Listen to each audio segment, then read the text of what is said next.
Hello and welcome to Ski Lodge. We're on a mission to explore and document 100 different Colorado communities, and this month we went to Westcliffe. In today's video, I'll explain Westcliffe's history and geography, as well as let you know what we found and what to expect if you go there. Let's get started.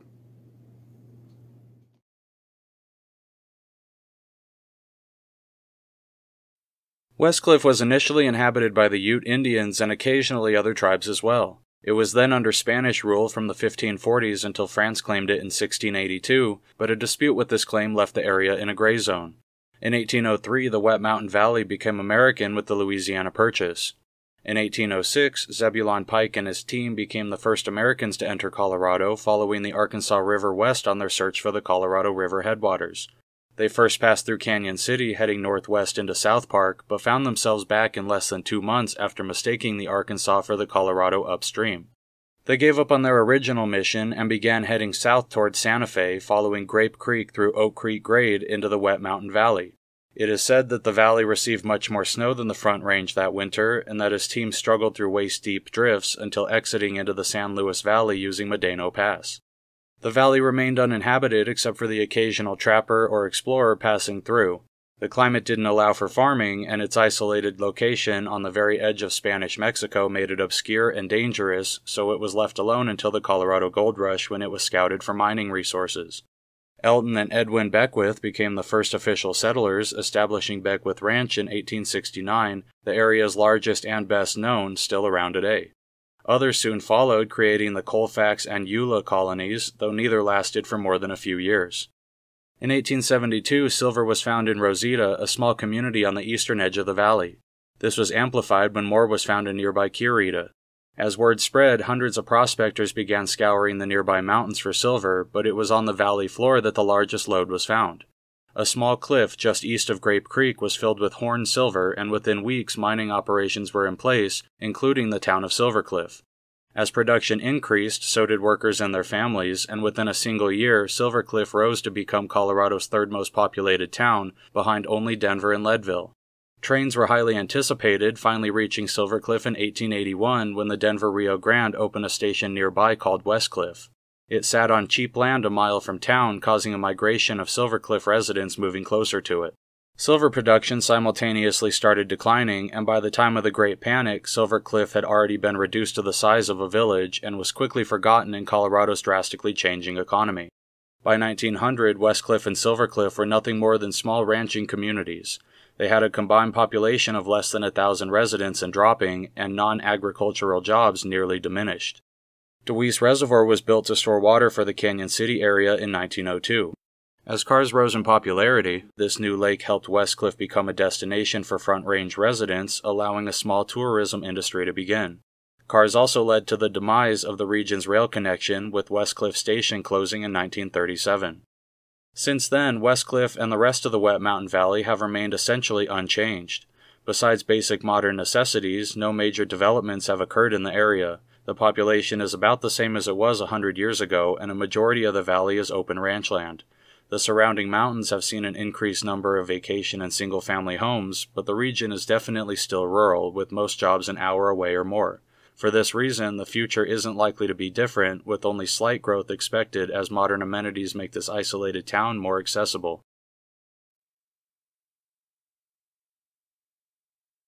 Westcliffe and Silver Cliff are located in the middle of the Wet Mountain Valley on Grape Creek in Custer County.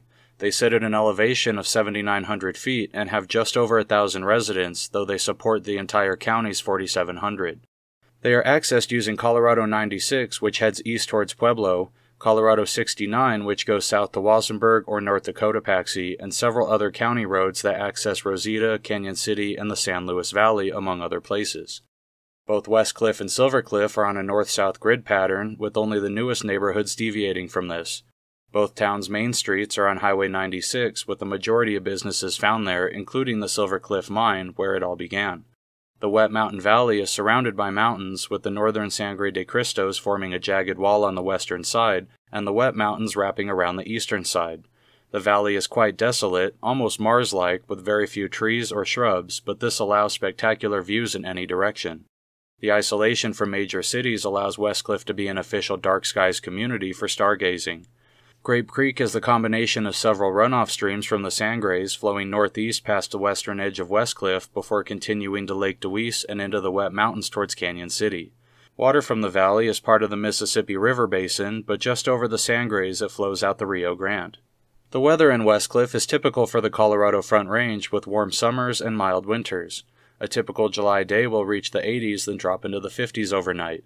The area experiences Colorado's annual monsoon season that brings weekly or even daily thunderstorms from June to August, but its location in a mountain valley means significantly less precipitation in town than the surrounding mountains.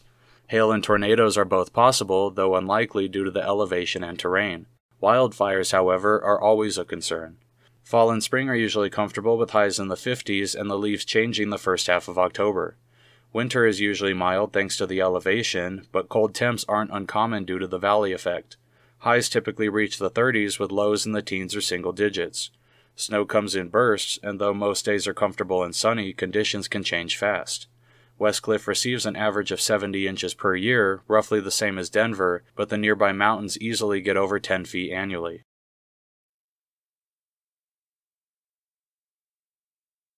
We made it from Pueblo in about an hour using Highway 96. We drove through Silver Cliff into Westcliffe, parking on Main between 2nd and 3rd. First impressions were good, with lots of stores and things to look at, and there were plenty of families and others walking around doing things. We were expecting a much smaller downtown area with less going on, so it was exciting to see the opposite. The Jones Theater caught our eye, so we started walking west towards it. One of Westcliffe's original buildings, built in the early 1880s, it used to be a saloon and pool hall back in the day. The architecture of the theater, and all the surrounding buildings for that matter, was Wild West, composed of wood and adobe. In fact, due to the area's low population growth over the years, most of the area's buildings and houses are original and quite old. Restoration and renovation have increased significantly over the past decade, keeping the original charm intact. Oddly enough, Westcliffe doesn't have a first street. The old Westcliffe train station sits where it should be located, and looking at a satellite map of town shows that it probably did exist at one point, though that would be quite long ago. Past this point, it's all newer construction, including a trading post, community building, and the Lowe's Market.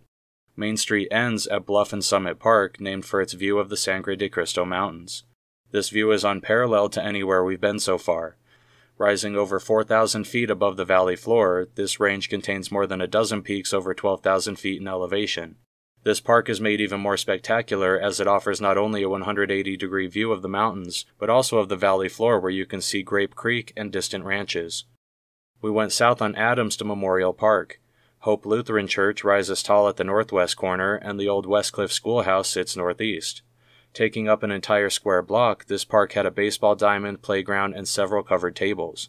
Directly south is Hermit Park, which offers tennis courts and a soccer field. The equipment was newer and in good shape, and we felt this park in general was well kept. After spending longer than anticipated, we left to the east, turning onto 6th Street. This is Westcliffe's southern access using Highway 69, so it was quite busy, and surprisingly there weren't any sidewalks for several blocks, forcing us to walk in the grassy ditch. Luckily, it was a short walk to Main Street, and once there we turned west, checking out the rest of the shops and businesses before getting lunch. There were a few options for food, and we ended up choosing Biza's for their short waiting time.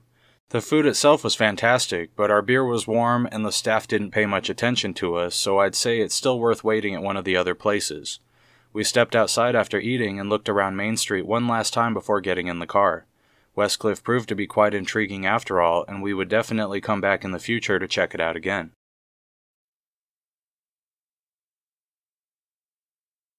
Westcliffe is a small mountain community hidden in a valley away from the rest of the Front Range. This makes it one of the most spectacular places to visit as it's retained its uniqueness. Old West architecture with a backdrop of open ranches and jagged mountains makes you feel like you're in the 1880s.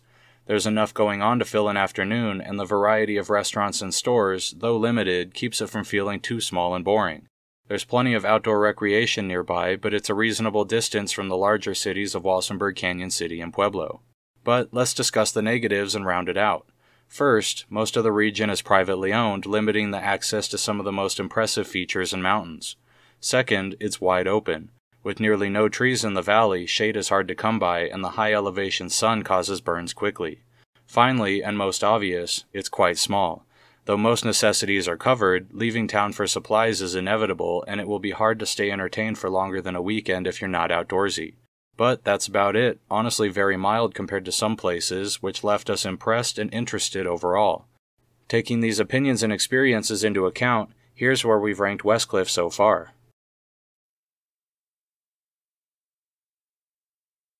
We hope you enjoyed exploring Westcliffe with us and that you'll join us next time when we visit a popular resort community best known for Mount Princeton and its odd name pronunciation.